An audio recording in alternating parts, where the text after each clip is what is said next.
সমস্ত কলেজ ক্যাম্পাসগুলো যাতে একটা গণতান্ত্রিক আপাত গণতান্ত্রিক পরিবেশের বজায় আমরা রক্ষা করতে পারি, সেই জায়গা থেকে আমাদের দুটি কর্মসূচির কথা আমরা ঘোষণা করতে চাই।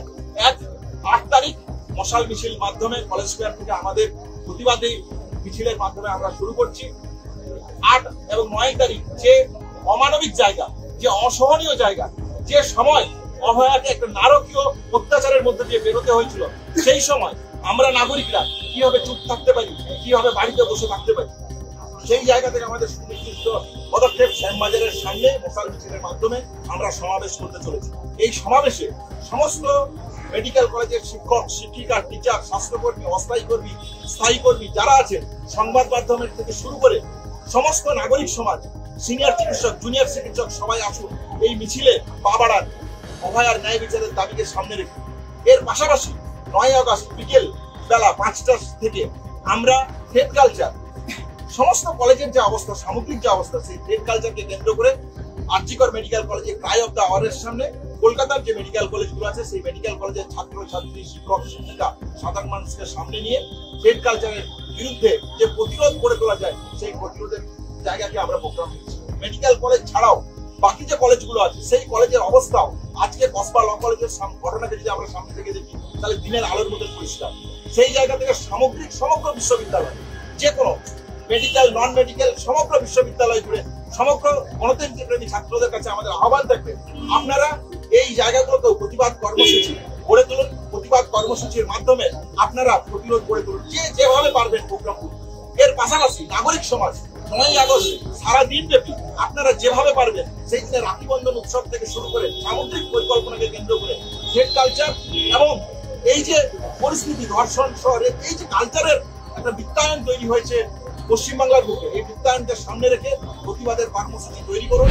ভেবেছি সেটা একটা ভাবে অনেকের জাগ্রত কর্মসূচির জায়গা হচ্ছে যে টাইম অফ অ্যালেজ ক্রাইম, কোন সময়ে এই ঘটনাটা ঘটেছিল, সেটা হচ্ছে 8 তারিখ আর 9 তারিখের মাঝের যে রাতটা 12 AM থেকে 4 AM, এই সময়টাই তো সেই রাত, সেই অন্ধকারতম রাত আমরা মনে করি আমাদের জীবনে। অন্তত ওই রাতটাতে আমরা ঘুমোতে পারবো কোনোদিন, এটা আমরা মনে করি না যতদিন না আমরা ন্যায় বিচার পাই, যতদিন অভয় ন্যায় বিচার পাই।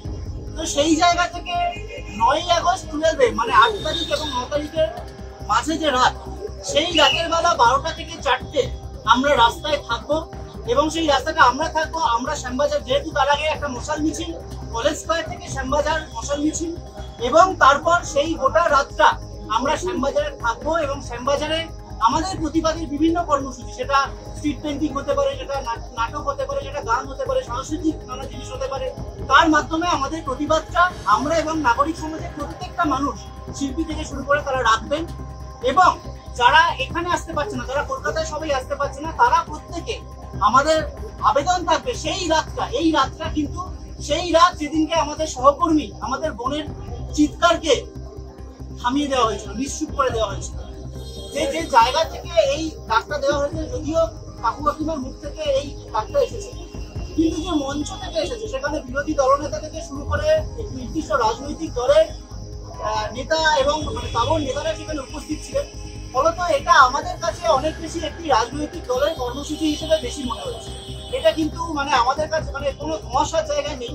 ফলত আমরা সংগঠনগতভাবে এটাতে পার্টিসিপেট করবো না, কিন্তু তার মানে এটা নয় আমরা সাধারণ মানুষকে এটা নিয়ে কোনো বার্তা দিতে চাই। সাধারণ মানুষ যদি এটাতে মনে করেন যে একটা রাজনৈতিক দলের কর্মসূচিতে তারা পার্টিসিপেট করবেন, করতেই পারে, সেটা আমাদের কোনো জায়গা নেই। কিন্তু আমাদের প্রশ্নটা একটা জায়গায়, যে বিরোধী দলনেতা ওখানে দাঁড়িয়ে এই কথাগুলো বলছেন, আজকে এই যে আরজিকর কাণ্ডে অভয়া বিচার পেল না, তার দায় একটা যেমন রাজ্য সরকারের, আরেকটা দায়িত্ব সিবিআই একটা কেন্দ্রীয় তদন্তকারী সংস্থা, সে এতদিন ধরে কি করলো, সে কেন একটা সাপ্লিমেন্টারি চার্জশিট দিতে পারছে না? এই দায়, যদি এটা কেন্দ্রীয় একটা তদন্তকারী সংস্থা হয়, তার দায় কিন্তু আজকে সেই কেন্দ্রীয় সরকারের একজন প্রতিনিধি হিসেবে বিরোধী দলনেতারা এড়িয়ে যেতে পারেন না। তাদের কাছে আমাদের প্রশ্ন থাকছে যে তারা এই ব্যাপারটাকে কিভাবে দেখছে। ফলত আমাদের অবস্থান স্পষ্ট, আমরা আমাদের নিজস্ব কর্মসূচি ওয়েস্ট বেঙ্গল ডিএফএফএস ফ্রন্টের পক্ষ থেকে যে কর্মসূচি নিচ্ছি, সেটাই আমাদের কর্মসূচি। আমরা নবান্ন অভিযানে পার্টিসিপেট করছি না। সাধারণ মানুষ যদি এটাতে পার্টিসিপেট করতে চান, যেভাবে থাকেন, সেটা তো আমরা আটকানোর কেউ নই, আমরা বাধা দেওয়ার রয়েছি। দেখুন, এই যে কর্মসূচির কথা, এই কর্মসূচির কথা বিভিন্ন নাগরিক মঞ্চ, অভয় মঞ্চ মিলে এই প্রায় একই সময় দেওয়া হয়েছে। তারা আমাদের সাথে একটা ইনভিটেশনও আমাদের জানিয়েছেন যে আমরা পার্টিসিপেট করতে চাই কিনা। দেখুন আমাদের নিজস্ব কর্মসূচিতে থাকছে, মূলত আমরা খুব পার্টিসিপেট করতে পারবো এরকম নয়, কিন্তু যদি কোনো ইনভিটেশন জানানো হয়, কোনো প্রতিনিধি যেতে পারে কিনা সেটা আমরা আলোচনা করে দিচ্ছি। কারোর হাতে যদি কোনো রোগী মৃত্যু, ভগবান না করুন কোথাও কোনো নেগলিজেন্সি কিছু হয়, তাহলে তাদের বাড়িতে গিয়ে অভিযোগ হবে তো, তাদের বাড়িতে গিয়ে প্রোটেস্ট করা যাবে তো। যারা মুখ্যমন্ত্রী, যে জুনিয়র ডাক্তাররা বা যে ডাক্তাররা মুখ্যমন্ত্রীর বাড়ি অভিযান করে বলে হাঁক দিচ্ছেন, কোনো হসপিটালে যদি দেখা যায় এদের মধ্যে কারুর হাত দিয়ে কোনো রোগীর ক্ষেত্রে একটা বিভ্রাট ঘটেছে, ভগবান না করুন, তাহলে প্রতিবাদ তার বাড়িতে গিয়েই হবে। তাহলে এটা ঠিক হয়ে গেল, তাহলে পরে যেন কেউ কিছু বলবেন না। মুখ্যমন্ত্রীর বাড়িতে যদি আপনারা লোক লেলিয়ে দিতে পারেন, তাহলে আপনাদের হাত দিয়ে যদি কোনো গন্ডগোল হয়, এক বিপ্লবী ডাক্তার তো এমন অপারেশন করেছিলেন, গজ থেকে গেছিল প্রাইভেট হসপিটালে, সেটা তো বার করতে হয়েছিল এসে সরকারি হাসপাতালে। বড় বড় কথা বলে যাচ্ছেন।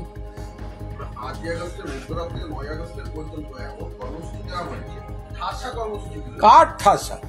ওই তো 40-50টা লোক, চারটে, তারা মিথ্যাচার করছেন, মিথ্যা কথা বলছেন। আরজি করের ঘটনায় দোষীকে সঙ্গে সঙ্গে গ্রেফতার করেছিল কলকাতা পুলিশ, তারপর সিবিআই। আপনারা চেয়েছেন সিবিআই এসেও দেখা গেছে কলকাতা পুলিশের তদন্ত ঠিক, এবার আপনারাই বলছেন সিবিআই পারছে না।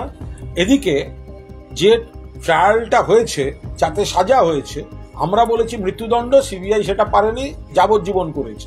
আমরা চাই মৃত্যুদণ্ড, কিন্তু trial court, high court, supreme court, সর্বস্তরের কোর্টে সবার আইনজীবীরা, সবার তত্ত্বাবধানে সমস্ত রকম বিশ্লেষণ হয়েছে। আপনারা কি ভেবেছেন যে আপনারা বলে দেবেন অমুককে অ্যারেস্ট করো, আর যতক্ষণ না তাকে অ্যারেস্ট করা হবে ততক্ষণ পর্যন্ত কিউআর কোড দেখিয়ে টাকা তোলা চলবে? অভয়ার নাম দেখিয়ে ডাকাতি হচ্ছে।